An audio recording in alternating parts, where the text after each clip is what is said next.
Hello everyone.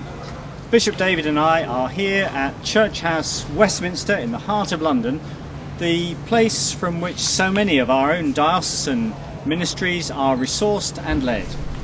The Bishops' Council recently met here in London to review the financial situation.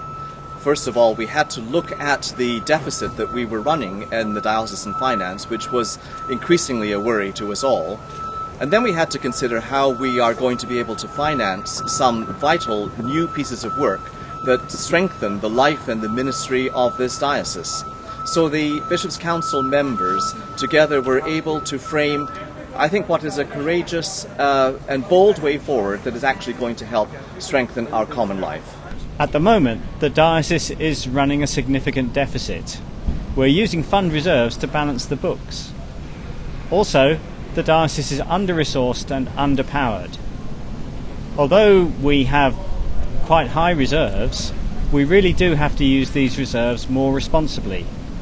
So this is the essence of what the members of the Bishops' Council have agreed in terms of the financial plan for the future. First of all, to spend a small portion of the reserves to be able to cover the current deficit.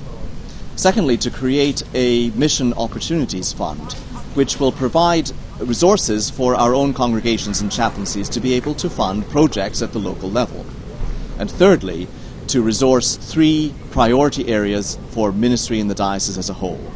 Firstly, safeguarding is a non-negotiable part of our future. All dioceses must provide proper training, criminal records checking and case management. Secondly, we've long cherished the aspiration to provide full-time paid archdeacons. The levels of work and travel and commitment is too great to combine with running a church, and so we'll add 2 paid archdeacons to our staff. And thirdly, we need to engage better at all levels in communications, both within the diocese and in our relationships with the wider world. This applies especially to social media, websites and all digital media.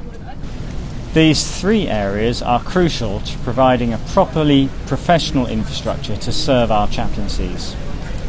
I've invited one of our chaplains, the Reverend Jenny Pridmore, to share why she thinks these changes are important from her experience.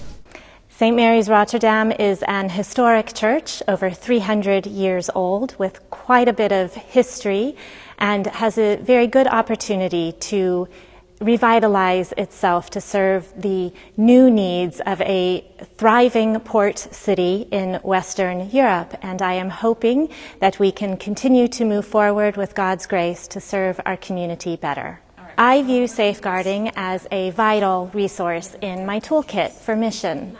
The Church proclaims the good news of Jesus Christ, and we do that best when we are rooted in God's grace and we are acting from a place of mercy, where disciplines like kindness and patience, responsibility and respect are realities and not just philosophies. And safeguarding helps create and maintain an atmosphere where we are living these realities and offering a place where people can hear the gospel without threat.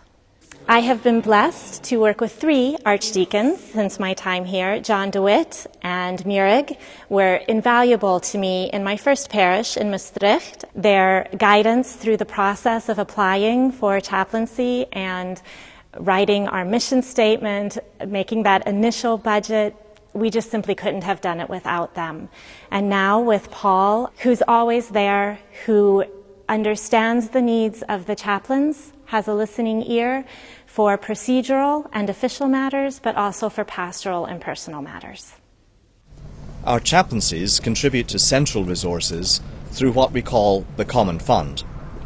At the moment, chaplaincies pay 5% of their total income into this fund. The Bishops' Council agreed that this should rise to 6% in 2018, and then to 10% in 2019. That is a big proportional increase, but it still keeps the rate of contribution low relative, for example, to Anglican churches in the UK. Of course, in our diocese, the costs of ministry are all paid locally, which means that the Common Fund goes to those aspects of our diocesan programme and life which must be financed from the centre for the whole diocese. We believe that the decision taken at the Bishops' Council marked a decisive turning point in our life together. It was a decision taken with real care and concern for the realities of finance at a local chaplaincy level, but with an equal concern to sort out diocesan finance and to resource properly and for the future what we're already doing well. I believe the decision we took was not just the right way forward, it was the only way forward.